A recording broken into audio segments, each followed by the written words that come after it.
Welcome to Agents of Nothing, an episode-by-episode recap and analysis from the perspectives of a veteran and a new recruit. And now, a quick word from our sponsors.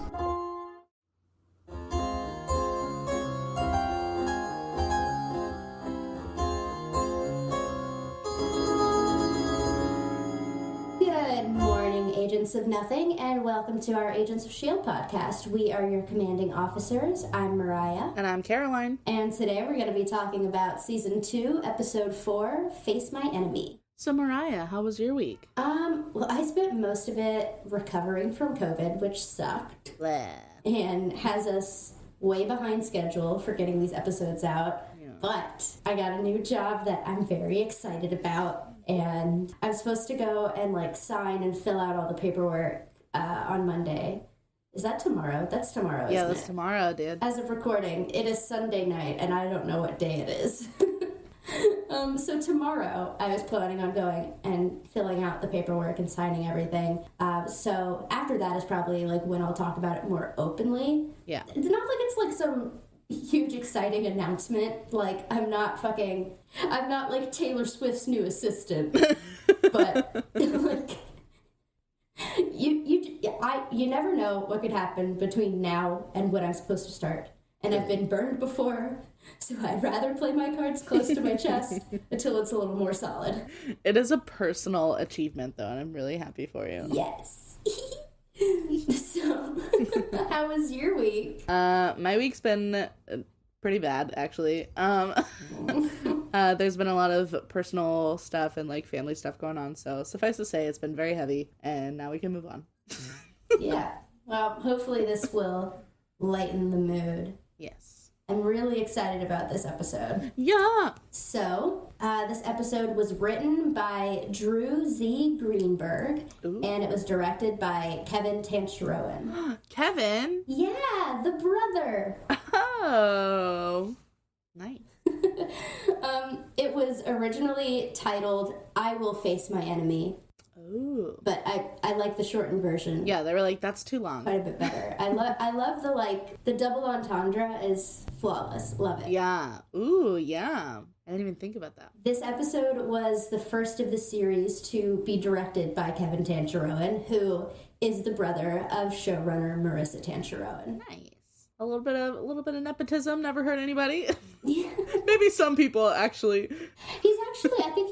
I think he's from what I've researched and seen in my preparation for this episode, he's very accomplished on his own. So, okay. We love a talented family. I don't know who their dad is. That's another story. But they're very talented, both of them. Wonderful. So, who do we meet in this episode?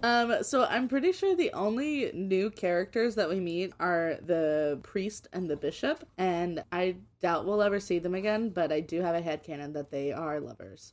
So that's all. I think the priest was, making some goo-goo eyes. He was very, starstruck. It was very bishop. Fruity.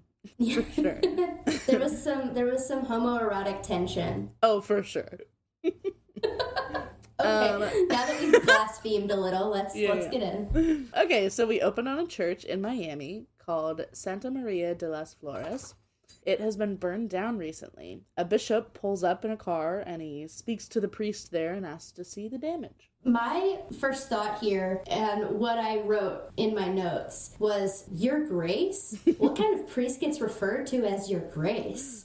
And then I looked it up after, and you're apparently supposed to call bishops that when addressing this, and you would think that I would know that, but honestly, my family is so weirdly casual with all the priests and, religious clergy that we know. Yeah. I mean, I grew up next door to the church we went to, mm-hmm. So my parents would get buddy-buddy with the priests that were there, and I can recall more than one occasion where I, woke up and came out of my room for breakfast, and our priest was just there, sitting at our table, eating cereal, talking to my parents. Hello, Father. Father and Father. It was oh, hey, Father Ben. I'm with my morning breath and bed head. I'm hey, Father Ben, how you doing? My sister and her family, Daphne's mom, for the listeners, are literally on a cruise with their priest friend right now. They all went to to Rome together. Of course they did. And I went to elementary school with my mom's priest. So, like, I don't know if being, like, weirdly friendly with your priest is a small town thing, or if my family's just weird. I have never once referred to religious clergy as your grace. Yeah. I feel like all the priests that I knew and, like, bishops that I knew growing up, it was always very casual. So I wonder if that's, like, a Louisiana thing or, like, Southern thing or something. Yeah, I don't know. But it's very interesting. Yeah. Anyway, so the only item in the church that wasn't damaged by the fire was a 1500s painting of Mary and Jesus. And this is great news. A miracle, some might say, that could help them get the funds that they'll need to rebuild their church. The bishop says they'll just need someone to verify the painting's origin. And then the priest gets a little nervous now. And I was like, is it... Did you plant it there? Because that would be that would track for the Catholic Church. But anyway, so he gets nervous and then he turns the painting around and on the back are the obelisk symbols. Ooh. I do love the Catholic imagery. Yeah. It took me a long time after deconstructing to swing back around to loving the Catholic aesthetic again, but I got there. It is certainly a statement, you know? Anyway, so on South Beach, Florida, Hunter is on a date. And as he's making out with the girl, he and Sky run a little tag team pickpocket scheme on her. Sky's like, the rabbit is in the hutch. Is that what we're calling it now? Disgusting. Is that what the kids call it these days? That's the only thing I'm going to call it from now on. Sky brings the lanyard back to the bus on her little scooter and then hands it off to Tripp. The woman was Gabriel Soto's executive assistant. They're trying to get tickets to some event, which costs $25,000 each. Jesus. I hate rich people. What? Right? Like, that's my rent for like 2.5 years, Literally. if I did the math right. Which I probably didn't. Just insane. So Sky hacks her way to a little 5-finger discount and lets Mac know so Coulson can head into the event. Mac is apparently gunning for Coulson's permission to let him work on Lola, but Coulson said, fuck no. I love Mac, mechanic extraordinaire. I do love, like, their character building on this show is so, like, they do it so well. Because, like, he said one line, and it tells you so much about the character. Yeah. And it's, like, it's cute. It's endearing. I don't know. It's very clever writing. They're very talented. It's a very talented family. Yeah. Really. Anyway, so then May gets out of the car in the sparkliest dress I've ever seen, and she looks stunning. My God. She looks incredible in this episode. For real. She looks amazing. Coulson is excited to wear cufflinks, but May says, I will give you $500 right now for a pair of flats. And, like, May, you fight and, like, do gymnastics in high-heeled boots every single day. Like, what the fuck are you talking about? So as May and Coulson enter the party, Sky reveals that they're there for the painting. And I'd love to know how they found out about it, because as Hunter learned from Bridget, the painting hasn't been verified yet, and there's no way the church would have talked about the markings on the back until they were forced to by the verifier. So that was confusing.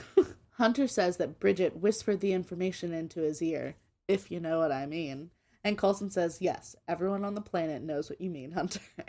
Yeah, I'm wondering if maybe, like, Sky said in the season premiere that she's been scanning every corner of the internet for any mention of the weird writings, markings. So I wonder if it came up in that. I don't know. I'm very interested to know how it came up. Yeah. That's all. So Sky questions Coulson's decision to only have 2 agents there, apparently yet again. And Coulson is exasperated by this, and he shuts her down a little harshly. And then we hear May laughing for the first time, and everyone thinks she's dying. And May clearly hates it, despite her radiant smile. I love Ming's laugh so much. Oh my god, it was so cute. It just strikes joy into my cold little heart. You know when people, like, describe somebody's laugh as, like, bells ringing? I feel like I finally understand that now. Her laugh is, like, infectious. Like, it makes you want to start laughing, too. Yeah. Anyway, so Coulson decides to turn off their comms at that point and only contact the team if they need something, to Sky's dismay. Then he and May start dancing, which apparently they learned from taking a dance elective class at the academy that May dropped after 2 weeks, while simultaneously checking out the security situation. So, the iconic dress that Ming-Na Wen wears in this episode, costume designer only had 10 days notice to make a dress that was appropriate for both dancing and fighting. Duplicates also had to be made for Maya Stojin and Ming-Na's 2 stunt doubles. Wow. So Anne explained that she decided to do a wrap dress so that she could easily dance. It already had a slit sort of built into it, so that gave her freedom of movement. The goal is always to make sure that the actors are comfortable in their costumes, that they can move freely and do their stunts, and that nothing is too restrictive. And that they also look amazing at the same time. The dress also needed long sleeves so that she could have pads on underneath the dress for when she was fighting. And then, of course, she's got the crazy fight where she's fighting herself. She needed serious freedom of movement in that dress, so we built panels that had stretch and put them in several areas on her arms and her sides so that it moved with her as she punched herself. Man, that's so cool.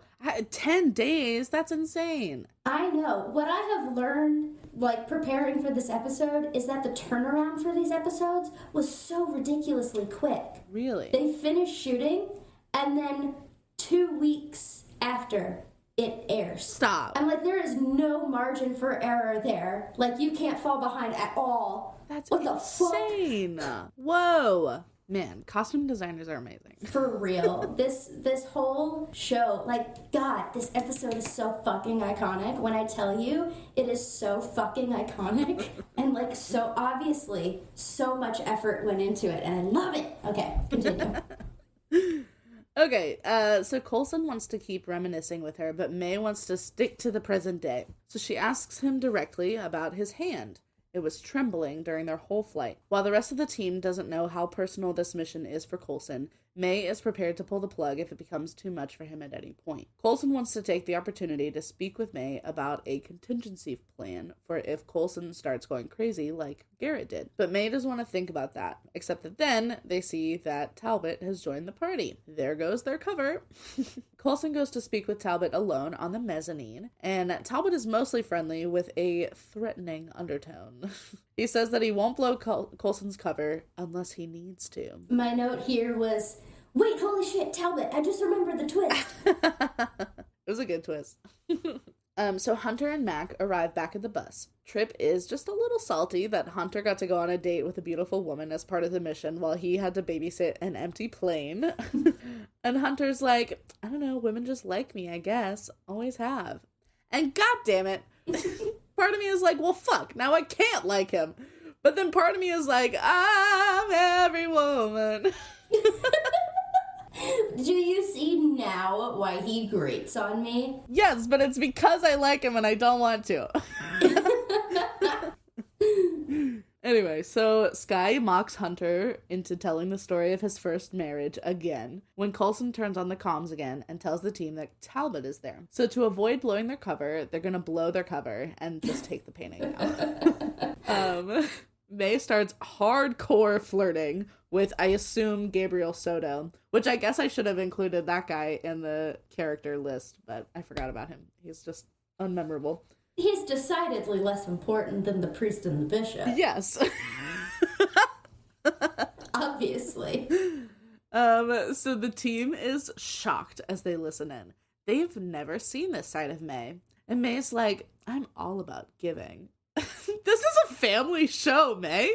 And then the security guys beside them are like rolling their eyes. I was a little, like, disappointed that there wasn't a translation when they were speaking Spanish. I know. Because I wanted to, like, I low-key wanted to look up if there was a translation, but I didn't. But, like, I wanted to know what they were saying. Mm-hmm. Was she, like, fully dirty talking in Spanish on prime television? That would be hilarious. Anyway, so she tells him that they must get a picture to remember the evening.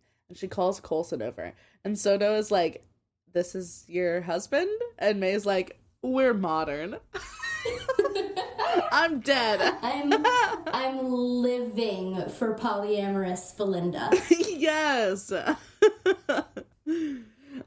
So Coulson pretends to have trouble finding the flash as he zooms in to take a close-up shot of Soto's eyes. They see Talbot pointing at them, and so they hurry to leave the interaction. They head downstairs to the guarded vault. Coulson just says, yo, and then knocks the guard out. Yo. And May's like, I could have handled him. Coulson's like, I did. This episode's so funny. It's so, oh god. So they get past the retina scanner that unlocks the elevator, not a vault, and then they head down to a hallway to a room blocked by a laser grid. As Coulson prepares to James Bond his way around the lasers, May just walks on through because they already know that we're here. And Coulson is so disappointed. It's so funny. I love that. I wanted to see him like backhand sprint his way through the I know. I love grid. Like Kim Possible style. Yes. I loved him like preparing and just like knowing that he was not going to do it was excellent. But the painting isn't there. Apparently Talbot already took it earlier that morning. Although why he's still there, we don't know yet. Except that he's on the phone with Hydra to tell them that S.H.I.E.L.D. is there. Fuck. God damn it, Talbot. I love this show. It's so twisty. It's so twisty. So May and Coulson wait out the security guards who are swarming the whole place. As they wait, May says, everything's going wrong and we're outmanned and outgunned, so you must be happy because this feels just like the old days. Coulson tries to take the opportunity to talk about a contingency plan again, but May just interrupts and says that they're clear and starts running. As they run out to the street, Talbot is waiting to blind them with his headlights. Okay, that was rude. So rude. Talbot offers to work together to figure out what the writing on the back of the painting means. Coulson agrees, even though May doesn't like it. Talbot gives him an hour to check in with the team and make preparations, and then he wants Coulson to meet him at his hotel downtown. Talbot drives away, and May says that she'll figure out what Talbot's up to. She says it'll make up for the dancing, which she did not like at all. Well, maybe a little bit. So back on the bus, Skye is trying to look more into their mission while everyone else watches. Bunch of nosy bastards. The conversation turns again towards exes. Hunter says that his marriage didn't work because interspecies relationships are hard. I'm a human, and she was a demonic hell beast. Wow. I can't stand him.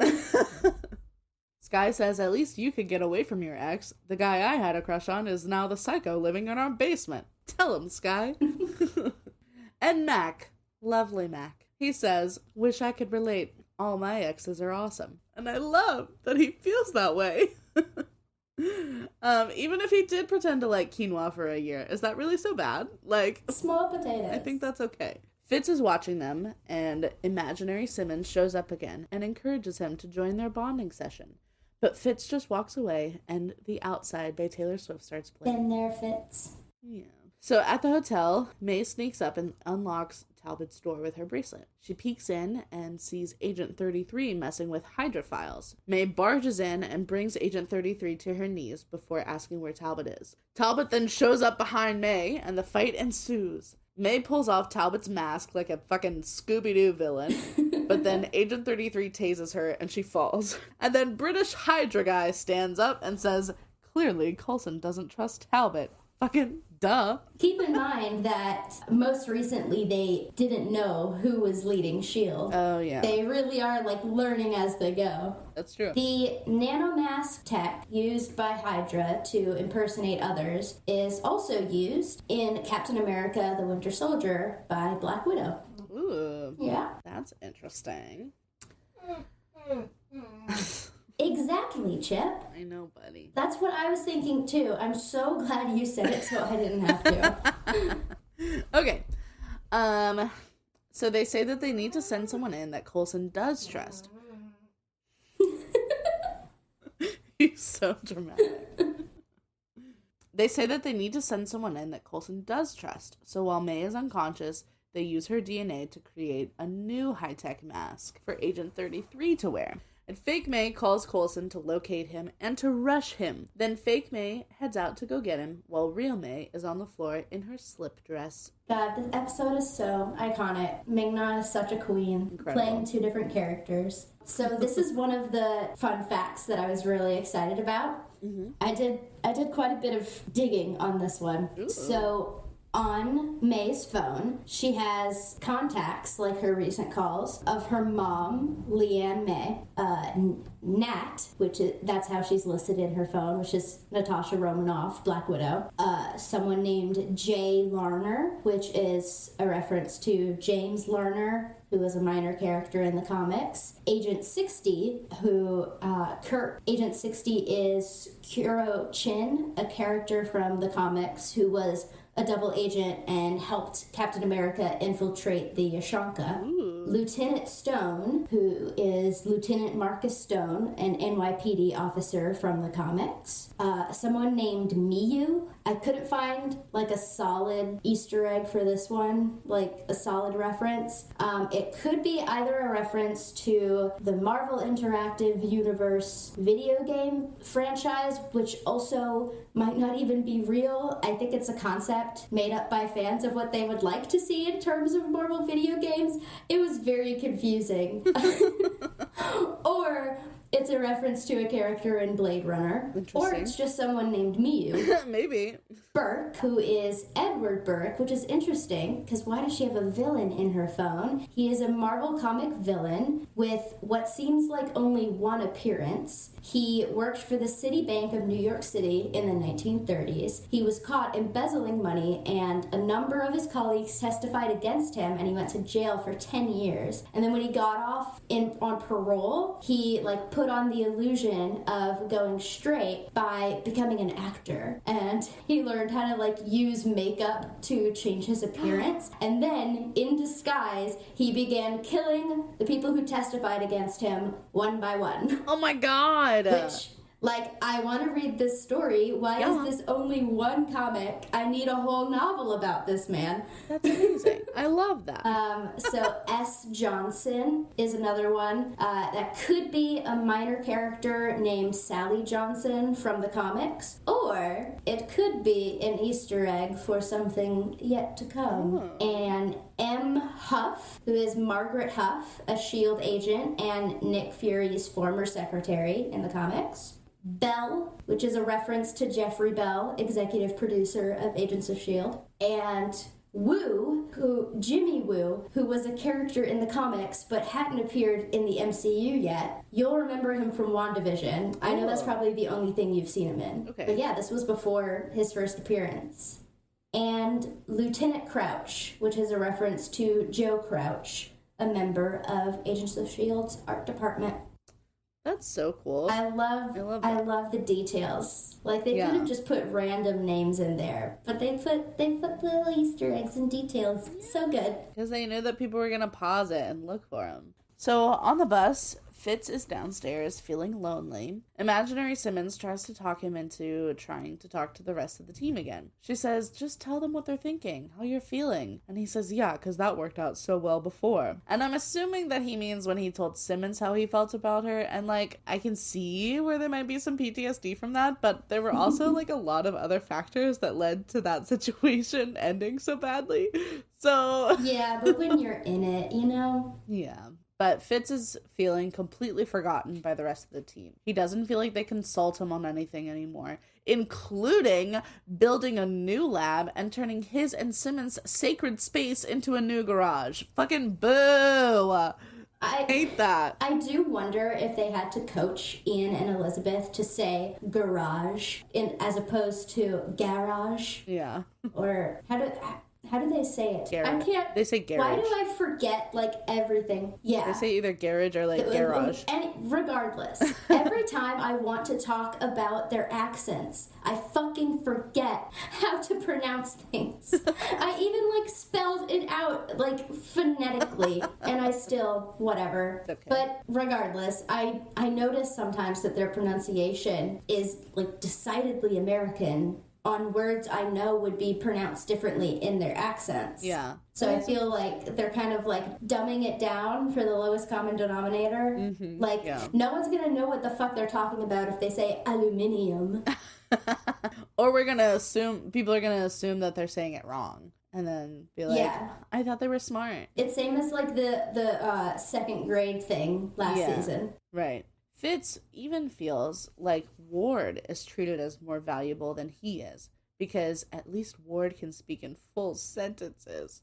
That one made me cry. Baby. As imaginary Simmons is trying to convince Fitz that they would see that he's just as capable as he's always been if he could just let them in again, Fake May struts in and asks for Coulson. Fitz points her upstairs. Oh no. Fake May is extremely rude to Skye when she interrupts their meeting and calls for Coulson. And I mean, I know May can be a little short sometimes, but damn. She convinces Coulson to trust Fake Talbot, and they immediately head out. But not before Fake May throws a little spy thing on the motherboard or whatever. I don't know. They're gonna steal some computer shit or something. So real May wakes up tied to a chair in the hotel room while British Hydra guy interrogates her about S.H.I.E.L.D. God, that lingerie on May, I am looking respectfully. Mm-hmm. Yep. But I do think, like, it's very tasteful. I've kind of been wanting to start wearing more, like, slip dresses, like slip lingerie, but I'm always afraid of it, like, bunching up underneath. Yeah, I get that. Anyway, so when she doesn't immediately give up any information, and I mean, like, did y'all do any research on her at all? No. He threatens to have her brainwashed by Whitehall, and then he pulls some wires out of the light fixture in the ceiling, and I guess he's gonna start electrocuting her. But, like, this is Melissa? Whoa. Melissa. This is Melinda goddamn May we're dealing with. Like, she hasn't been tortured for information before. Give me a break. So, of course, there's a goof to dunk on. Of course. Bakshi removes a light fixture from the ceiling in the hotel room where he's threatening May. There are only 2 wires where there should be 3, hot, neutral, and ground, according to code. Additionally, the first, or at most second time he touched the wires together, it would have tripped a breaker, thus discontinuing the electrical circuit.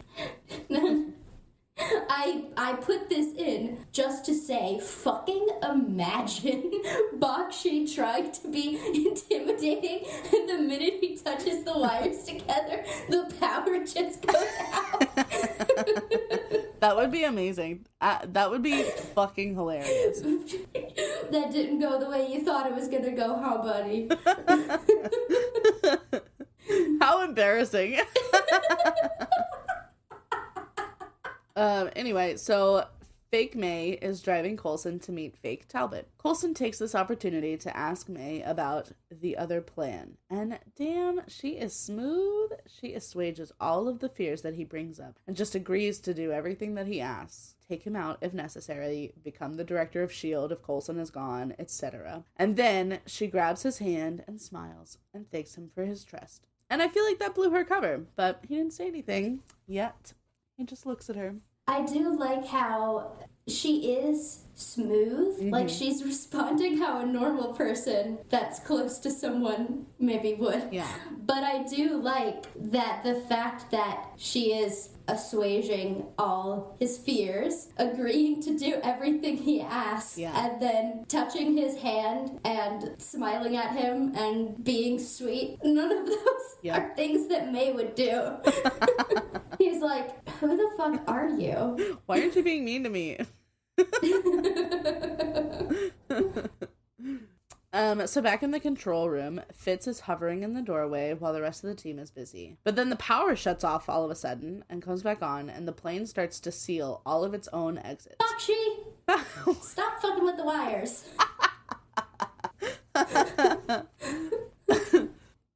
So Fitz immediately sees the device that Fake May put on the plane and is able to get across to everyone that he recognizes this tech and that the plane is going to explode soon. Coulson and Fake May step out of the elevator of the hotel. I knew she blew her own cover. Coulson tests her by asking her out for a cup of coffee. Fake May says yes, and Coulson punches her directly in the face. and says, May hates coffee. Real May's torture is interrupted as British Hydra Guy hears the fighting outside the hotel door. As he goes to the door, Real May escapes her bonds and attacks him, screaming. Ooh, you in trouble now, Bakshi. You know it. So on the bus, Fitz is explaining the computer virus to everyone and how it works and how to fix it. He gets a lot of help from them on coming up with the word that he's thinking of, and I'm so glad they can all work together again. It warmed my heart. Yes. So as always, Coulson's fight scene one-liners make me laugh. He goes, I lied. Working with you, whoever you are, not that fun.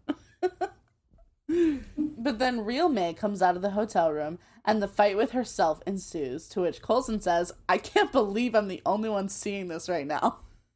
God, May fighting herself in that dress and in lingerie. I know. Iconic. So. This episode is so iconic. Legendary. Like, I think I can probably classify it as one of my favorite episodes. So, the climactic fight between both of Ming-Na Wen's characters was realized through choreographed stunt work and CGI. The crew worked even harder than usual to meet the standards of director Kevin Tancharoen, following his acclaimed action work on Mortal Kombat Legacy, including the stunt team and the costume and set designers who worked to accommodate the fight. That's interesting, because I think I made a comment on that later. Yeah, in like the next paragraph, you talk about not liking the fight choreography, and I feel the opposite. That's funny. I was like, this director literally worked on Mortal Kombat, Caroline. I'm sorry. There was one punch that just looked really bad. Okay. It was one punch. Okay. That I could forgive, but I'm like, really? The whole time? You didn't, the whole thing? No, most of it was really? fine. Most of it was fine. It was just a fight scene. But I thought it was excellent. Anyway, so British Hydra Guy runs out with the painting, so Coulson goes after him while the Mays handle their own shit. And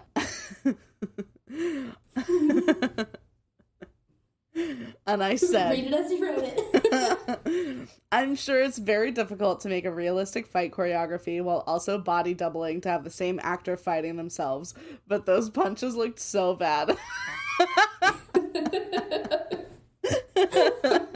There's one where she like goes through them. Like, never mind. So, the episode, like the others in the series, was shot over 8 days, with the May versus May fight being shot over 3 of those 8 days. Oh, wow. One 16-hour day, a half day, and a quarter day. Oh my god. Yeah. I could never be a fucking actor. I wanted to when I was younger, and I'm so glad my parents, like, were like, no, we're not gonna move to Hollywood, Mariah. I think you're good. In preparation for the fight, both Ming and her stunt double, Samantha Jo, had to learn both May and Agent 33's actions. And Jo explained that usually you only have to learn one side, so you can just drill that into your head and have that muscle memory and be good to go. But for this fight, for both Ming and myself, we had to learn both sides of the fight. And we knew on the day we were filming that we'd have to be changing our wardrobe back and forth. So we'd be going to one side of the fight, to the other side of the fight, back to the other side, and we just wanted to make sure we were safe about it. Because if we spaced out and started doing the other side again, we didn't want anyone to get hurt. So that's why we trained together. We were doing 2 sessions twice a week, anywhere from 2 to 5 hours at Ming's house, just trying to get as physically ready and as mentally ready as possible. But thankfully, we'd already done so many episodes together by that point that we were super comfortable and we know each other's body movements.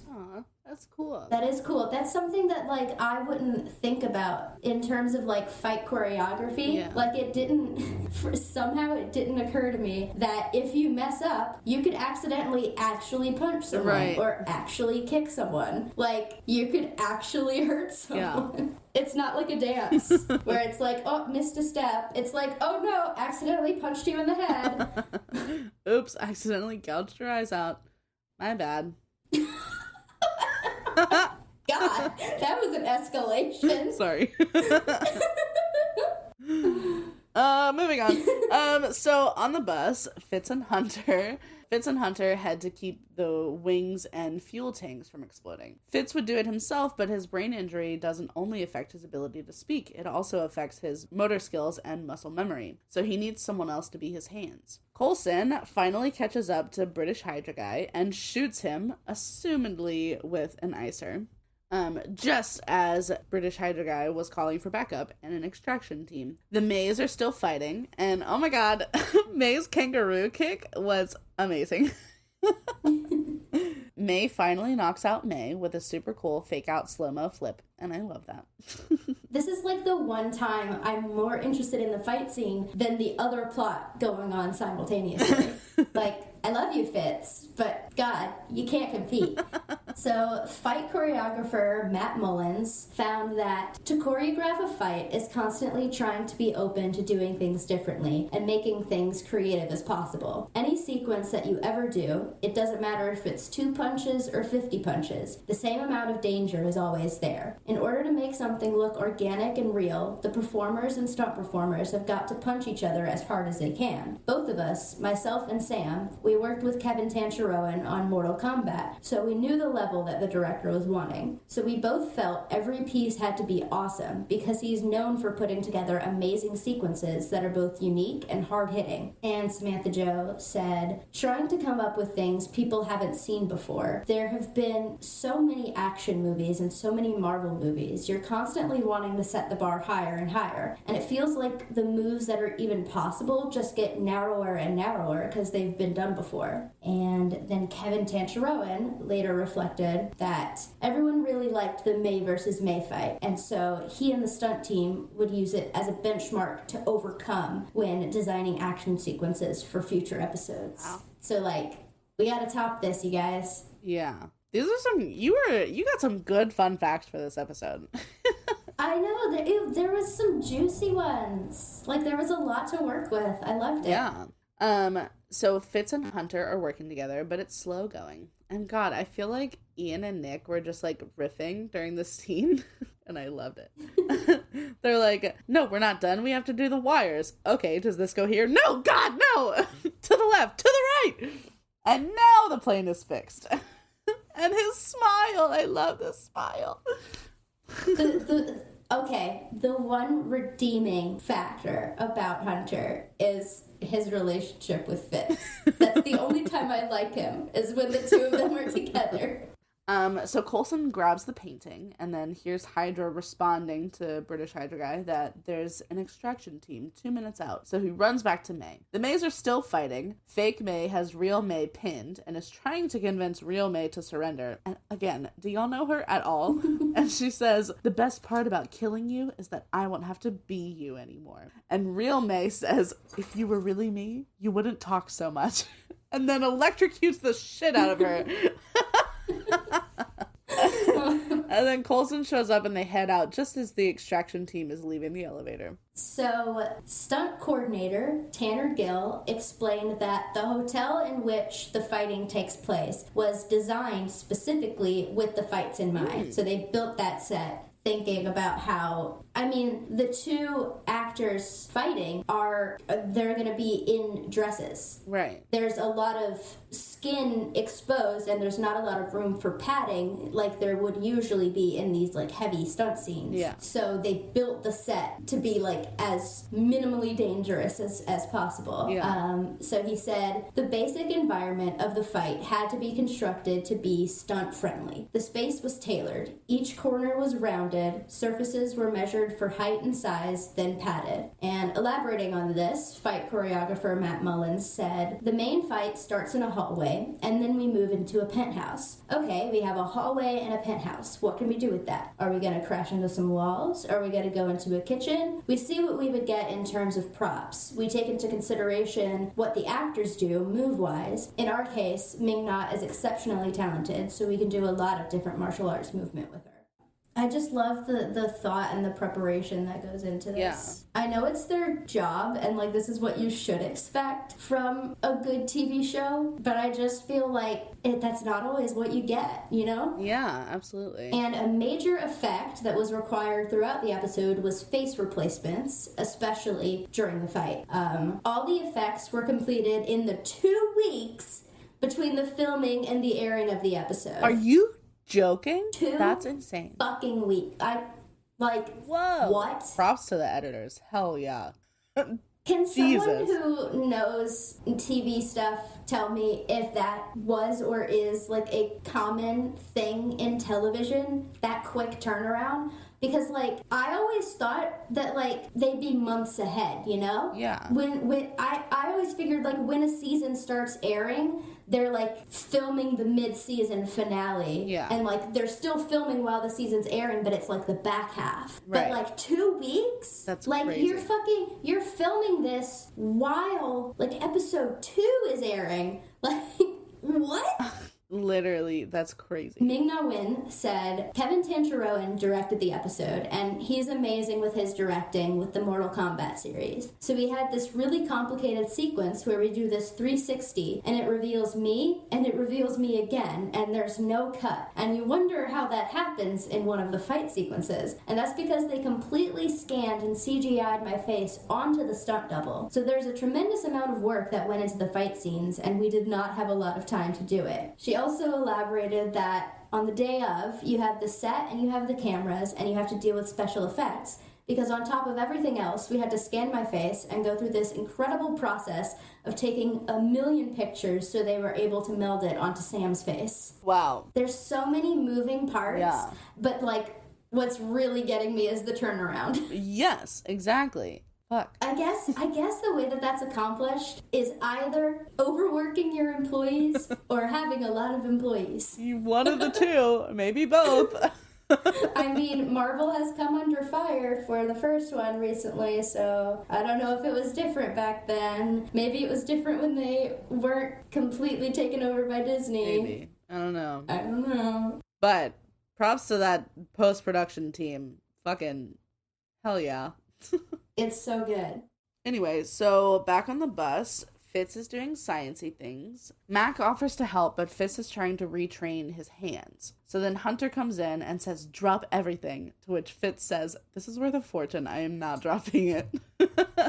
New BFF alert! Fitz taking things too literally. Yes! Hunter has brought a few beers for them to celebrate surviving one more time. Fitz starts to decline, and Hunter says, Fitz, we wouldn't be here if it weren't for you. Please let me buy you a beer. Fitz gets some silent encouragement from imaginary Simmons and accepts. He finally opens up and tells them what he wanted to add to the earlier conversation about exes, and says that there was a girl that he liked, but she didn't feel the same way, so she left. Not what happened, babes, but I'm glad you're bonding. Hunter and Mac are a little stunned for a second, but then they tell him that it's her loss and have a toast to moving on. It was a very sweet moment. I mean, I'm sure that's what he feels like happened. You know, like, when are you ever thinking clearly after a heartbreak? Yeah, I just want to give him a hug. You sort of create your own narrative in situations like that, especially, I mean, he's had a traumatic brain injury. Yeah. And on top of that, he sort of had his heart broken a little bit. Like, not a full breakup, but just no elaboration on that, right. You know? A little bit of a friend breakup, and those hurt, too. Those hurt just as bad. Yeah. He kind of got ghosted a little bit. Yeah. Anyway, so Trip goes to check on Sky, who is secretly looking up the super special painting, but she won't tell Trip anything about it or let him help. Somebody be Trip's friend! He was so sweet. I know he misses Simmons too. She was his friend. So Coulson and May Zoom with the real Talbot and tell him what Hydra did, impersonating him. Wait, can I interject? Yeah. I think it's so funny that the colloquialism... Colloquial. Jesus. Yeah, the colloquialism used to be, like, for video calls, it used to be Skype. Yeah. Like, oh, you're Skyping someone, and then it was FaceTime, and now it's Zoom. Yeah. That's like, hilarious. no matter what you're using to to be on a video call. Someone's like, oh, I'm in a Zoom meeting. And people just know what you're talking about. Yep. Anyway, so Coulson and May Zoom with the real Talbot and tell him what Hydra did impersonating him. And Talbot's like, I did what now? For a painting? And you didn't immediately think it wasn't me? And Coulson's like, to be fair, we're not that close. Fuck, he's so funny. He could be an art connoisseur. We don't know.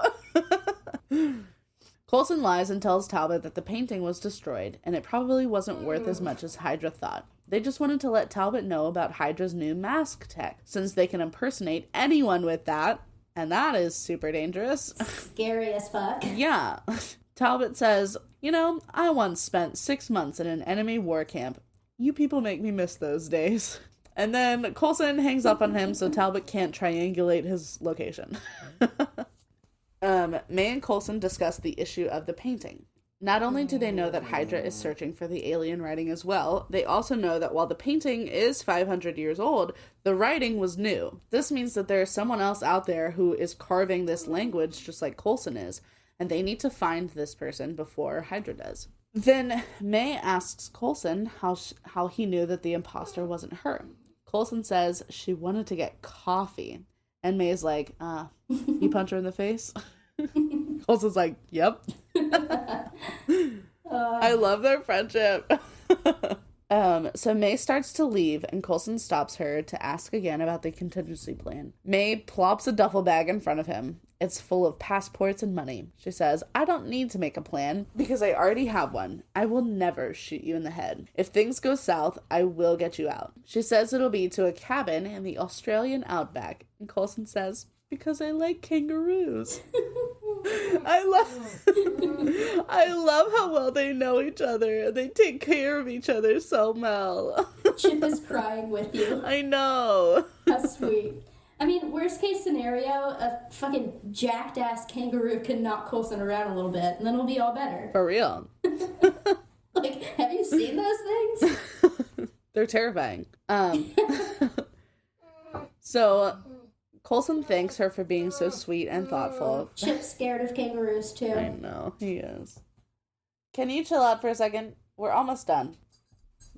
I know that you're afraid of kangaroos, but there. You'll get through this. Lay down. And we just need to... Thank you. Okay. Oh my god, it's the kangaroo pussy. Stop. So Coulson thanks May for being so sweet and thoughtful, but he wants to...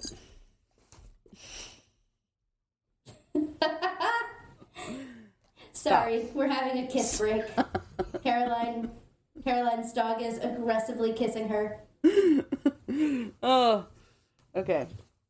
Ugh, Jesus. Coulson thanks her for being so sweet and thoughtful, but he wants to know that she will kill him as ordered. He's not getting better, and he doesn't want to end up like Garrett. May begs him not to make her do this, but he finally gets her to agree. And I hate this! No! It was so sweet, and then he ruined it. Now it's time for the post-content content! Are you so excited, Chip? Oh my god, Chip is He's just freaking out. partying over there. He's freaking out. So Raina is getting in her car while on the phone, trying to get a plane ticket immediately. That dress on Raina, women. This was a good episode for you. Yeah. Picture the Little Women meme of Saoirse Ronan, and it just goes, women. That's me. That's you all the time, every day. Anyway, but then a bunch of white guys in suits start showing up around her, getting in her car with her. Fucking nightmare. Including Whitehall. Whitehall is pissed that Raina took the obelisk from him. Raina starts trying to sweet talk him, but Whitehall puts something on her hand and presses a button to force her to put her hands on the steering wheel. He then gives her lots of threats and 48 hours to bring the obelisk back to him. It was a whole lot. I mean, speaking of, like, good character building, like, just in that one scene, they really showed, like, Whitehall is not to be fucked with. Definitely. He's not Garrett. He's not, like, he is on a different level. and he's scary as shit. He's fucking terrifying. All right, what are your overall thoughts? So I love the Fitz storyline, and I miss Simmons. And I love the mom and dad content. Philinda. Yes, Philinda. And I have complicated feelings about Hunter. My last little fun fact that didn't really fit anywhere in the episode, and I already tacked one on before. So this episode pre-screened at New York Comic Con on October 10th, 2014. Wow. Before airing in the United States on ABC on October 14th, 2014. That's cool. So God, that's like 4 days. So they didn't have 2 weeks. They had until October 10th. They had 10 days. Jesus. God. I hate it. Okay. But oh my God, that's almost how many years ago? What year is it? That's 8 years ago. Wow, that's 8 years ago. It's October 9th when we're recording this right now. That's crazy. That's the crazy. Wow. Crazy girl. Well, that concludes our episode on Season 2, Episode 4, Face My Enemy. If you want to keep up with us, you can follow us on TikTok at Agents of Nothing Podcast, on Twitter at Agent Nothing Pod, and on Instagram at Agents of Nothing Podcast. You can go to anchor.fm/Agents of Nothing and subscribe to us for $2.99 a month for special bonus content. And you can email us at agentsofnothingpodcast@gmail.com, and we may just read it on the show. If you want to find me, Mariah, I'm on Twitter at FullSwampWitch_, on TikTok at Submarine Warfare, and on Instagram at Submarine Warfare. And you can follow me, Caroline, on Twitter at RustyPage95, on Instagram at _RustyPage, or on TikTok at CrazyGinger995. Next week, we will be covering Season 2, Episode 5, A Hen in the Wolf House, so stay tuned for that. Okay, bye!